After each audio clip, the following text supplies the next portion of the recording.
আসসালামু আলাইকুম। আশা করি সবাই ভালো আছেন। শনিবার সকালবেলা ঘুমিয়ে ঘুম থেকে প্রথমে বিছানা খাতায় গুছগাছ করলাম, এরপর পেট ব্রাশ করে রেডি হইতেছিলাম মুখ ধুমু করে। এর ভিতরে মনে পড়ে আমার তো জামা কাপড়ও ধুইতে হইবে। তো পুরান যে জামা কাপড় আসলে সবগুলো একাত্র করলাম ধোয়ার জন্য। এর ভিতরে খেয়াল করে তাকাই দিয়ে যেন বিছনার চাদরটাও কালো হয়ে গেছে, এটারও ধোয়া লাগে। এটার বিছানার চাদর খুলে ভুলে বেড হইলে বেডের কভার, যাই হোক এটারও ধুইতে হইবে। তো ধোয়ার জন্য প্রথমে বিছানার কভারটা খুলিয়া লাইলাম, এরপর বালিশের কভার যা আসলে এ দুইটাও লই লইলাম। কই খালি এ দুইটা আবার থাকবে কি লিগে, যাই হোক সবকিছু মেশিং এর তো ভিজাই দিয়ে এলাম আর মুখ টুক ধুয়ে এলাম। চাইছিলাম পায়ার আন্দা আছে এটা দিয়ে রুটি কেমন, এর ভিতরে দেখি নাইম হেও রুটি এনে বই রয়েছে, কইলো যে নানা লাগবে না আমার হিন্দি খান। আমিও পায়ার আনছি, হেও পায়ার আনছে। তো আমার সাথে হেডটা একটু বেশি ভালো হয়েছে, কারণ হে আবার পাক শাক ভালোই জানে, অনেকদিন তোমার হোটেলের ভিতরে কাজ করছে। তো এইদিকে দেখছেন নি কামটা করছে কি, নাস্তা খাইতে খাইতে আবার মাঝখানে পেপসিও বাড়ি করে ফেলেছে। এমনিতে তো নাস্তা খাওয়াইতেছে, লগে আবার পেপসিও খাওয়াইলো। যাই হোক নাস্তা পানি খাওয়া শেষ করে আমি যে পায়ার আনছিলাম কালকের, এই পায়া তেমন একটা সেদ্ধ হয় না, তো এটা আবার নতুন করে গরম দিতে হবে। সেদ্ধ করতে করতে তো পায়ের ঝোল সব টানাই খেলাইছি, তো ভিতরে কিছু পানি দিয়ে দিলাম যাতে সেদ্ধ হয় না। এরপর আইনে চুলের উপরে বয় দিলাম, আস্তে আস্তে সেদ্ধ হইতে হোক। আর এদিকে বাকি কাজ কাম যা আছে এগুলো করবো না। এইদিকে আমার বাসায় আবার টমেটো আনা আছে, তো কালকে টমেটো হাত দিতে মন নাই, পাক করার সময় চিন্তা করলাম এখনই দিয়ে দিই টমেটো গুলো। টমেটোটা দিলে পায়ের ঝোলটা একটু গাঢ় হইবে না, খাইতেও ভালো লাগবে না, কিন্তু কালকের রাত্রে মনেই আসল না। যাই হোক এদিকে মেশিং এর ভিতরে কাপড় চোপড় দিয়ে লাগছিলাম, এগুলো দিয়ে ধোয়া কমপ্লিট হয়ে গেছে। সবগুলো লই চলে এলাম ছাদের উপরে রোদ দেওয়ার জন্য।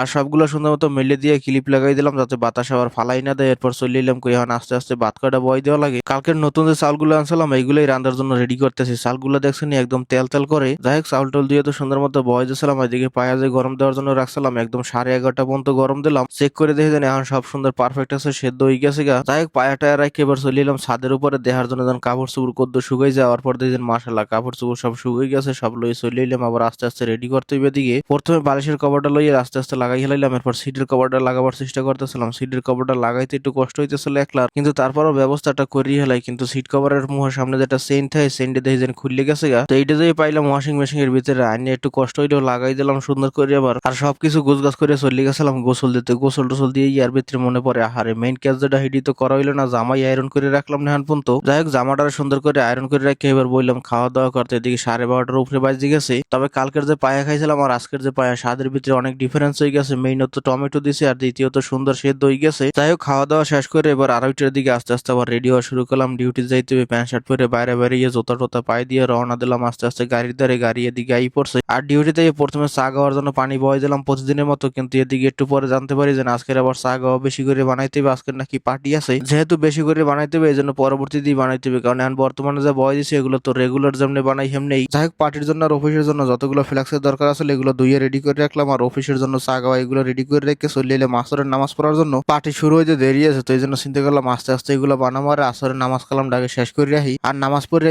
গাওয়া বয় দিলাম বড় কাতলিতে আর চা বয় দিলাম ছোট কাতলিতে, কারণ এরা চা বেশি খায় না।